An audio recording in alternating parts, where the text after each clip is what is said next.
जोरदार ताली से स्वागत एक बार होके गया शंकर प्रेमी जी के, बहुत ऊर्जा लगल बा। अब भोजपुरी नौकी पतो भाई का सहकल धधाइल भुलाइल बा, भाई का सहकल धधाइल भुलाइल बा, नौकी पतोहिया से नाकिए धराइल बा। मैक्सी में रहे ले बॉब कट झाड़ के आ तनिको लाजाले ना झोटा उघार के। मालकिन हमार लगली लोलकारे कई खांची पर तोखरे के झाड़े। आही दादा ऐसन तक केहू ना कइल, हमरो के उतरल बहुत दिन भइल। उ आन्हर रहे अगुआ मुँह फूका ना, इज्जत का तू तो लगा दे बुलाओ इहे सहूर तोहार माई सिखौली, पर्दा करे के ना तनिको बतौली। नई नोचर बाड़ू कन्या कहालू तबो तू नाही बौरही लजालू। तब बोलल ठठा के भाई कपतोहिया कि ई तो सिखावल चाहत रहे तहिया, जहिया से सगरी डरामा रचाइल बा, भाई का सकल धदाइल भुलाइल बा, और नौकी पतोहिया से नाकिए धराइल बा। कहलस कि शादी की पहले से होत बटे आइल, देखही खातिर सब रहे भूखाइल। लड़की पढ़ल चाही गोर गार सुघर, आ लड़का लखारा भले मुँह दूबर। लड़की पढ़ल चाही गोर गार सुघर, लड़का लखारा भले मुँह दूबर। देखा देखौल का दिन जब दियाइल तो मरद मेहरारू दुनू गोलाइल। ससुर भसुर ननदी ननदोई सास चचिया सास बाँचल न कोई। आ जे ना देखलू रहे लुलुआइल तो हितई का लोग दूसरा दिन आइल। एगो लड़की हमार दिल्ली रहे ओकर पाहुन आइल, बना देख लेती जा, तो हितई का लोग दूसरा दिन आइल। नीचे से ऊपर टुकुर टुकुर ताके, कबो खड़ा करके कबो चला के, खोल द साड़ी पहना सूट सलवार, आ कहे लजा लू उघाड़ द कपार। धीरे से बोल कर लजाइल जब चहली, धीरे से बोल कर लजाइल जब चहली, तब बोला दहाड़ के ससुए जी कहली। धीरे से बोल कर लजाइल जब चहली तो बोला दहाड़ के ससुए जी कहली।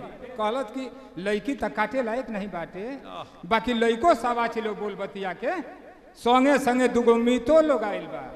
भाई का सहकल धधाइल भुलाइल बा, नौकी पतोहिया से नाकिए धराइल बा। शादियों की देना सभे लोग देखल, हित नाथ सोझे बरतियों नहीं रखल। तहिया केहू ना कैल धरहरिया, बड़का बनल रहे सब लहबरिया। सोझ कब तिरछा बा फोटो खिंचाइल, हंस द तनी मुस्किया द कहाइल। आ मंदिर पर 3 बेर देखौले बा माई, तोम ना लजैली तो अब का लजाई। बहुत सुंदर, बहुत अच्छा व्यंग, जिंदाबाद। कविता को सुनिए भाई। मंदिर पर 3 बेर देखौले बा माई, तब ना लजैली तो अब का लजाई। झूठे ना लोग इतना बउआइल बा, भाई का सहकल धधाइल भुलाइल बा, नौकी पतोहिया से नाकिए धराइल बा। कहलस कि शादी का कैसेट बनल बा, ले आके नेट पर डाल दें पूरा सजा के। सुनिए बैंग। शादी का कैसेट बनल बा, ले आके नेट पर डाल दें पूरा सजा के। आ जेके बोलौले ना होखी भूला के, बाकी जे बचल बा देख लेवा के। क्या सुंदर। जेके बोलौले ना होखी भूला के, बाकी जे बचल बा देख लेवा के। जब जब ओढ़ले से ढकली लीलार, तो देखई खातिर सब कोइल उघार। आ तेज बलवा के लागत रहे मीठ, आज कहे मर्चो से लागत है तीत। वाह सुंदर। तेज बोलवा के लागत रहे मीठ, आज कहे मर्चो से लागत तीत। आ चौकट से तनको निकल जाली बहरा, तो घर भर कहे लगावत पहरा। जिंदाबाद। चौकट से तनको निकल जाली बहरा, तो घर भर कहे लगावत पहरा। अब ना बोला के देखब सब कहीं, आई गोड़ निकलल बा तो पगहा में रही। उहे आदतिया न अबो धराइल बा, भाई का सहकल धधाइल भुलाइल बा, नौकी पतोहिया से नाकिए धराइल बा। कहलस कि ई कहीं की लड़की बड़ी मिलत साहू जी। संचालक महोदय कविता मोड़ लेती है कि ई कहीं की लड़की बड़ी मिलत, यही से लोग इतना बट छिलत। कहलस कि ई कहीं की लड़की बड़ी मिलत, यही से लोग इतना बट छिलत। आ कन्या भ्रूण हत्या अगर अब बढ़ी, तो लइकन के माथे पर मौर न चढ़ी। वाह सुंदर। कन्या भ्रूण हत्या अगर अब बढ़ी, तो लइकन के माथे पर मौर न चढ़ी। सावन में भाई आगे पीछे झांकी, आ जब बहन न बाँची तो के बांधी राखी। ढेर दिन नहीं खे वो दिन आई कि लइका की बदला में लइकी खो जाई, बेटिया की गोड़े पर पगड़ी धराई। अब भले दहेज तन को ना ले आई, समधी ना 17 गो नखड़ा दिखाई, मांगी नागना में बांध कर खोलाई।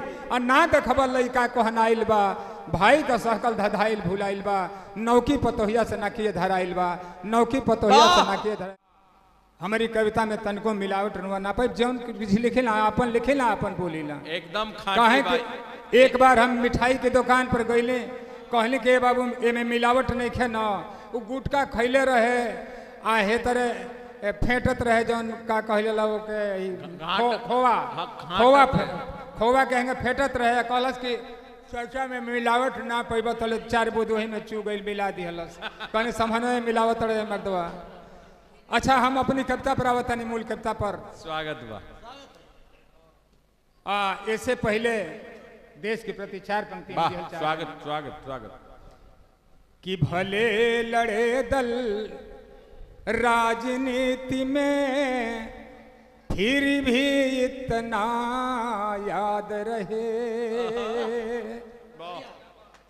भले लड़े दल राजनीति में फिर भी इतना याद रहे कोई जीते कोई हारे लेकिन मुल्क आबाद रहे आपस में हम लड़ बैठे तो ये घर अपना लुट जाएगा आन बान है शान तिरंगा भारत जिंदाबाद जिंदाबाद।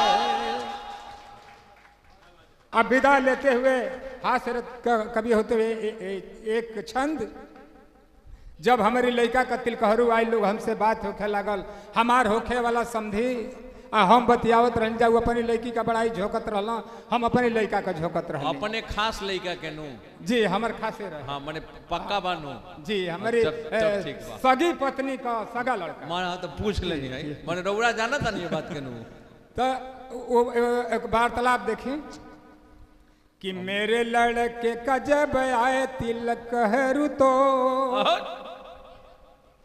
हमने बताया लड़का नहीं गुस्सैल है शुद्ध शाकाहारी है नशा भी नहीं करता है नहीं गर्लफ्रेंड वाला नहीं बिगड़ैल है समाधि जी बोले मेरी लड़की तो गाय है जी सच बतला रहा हूँ मन में न मैल है मैंने झट बोला शादी होगी भला योग बना लड़की जो गाय है तो लड़का भी बैल है।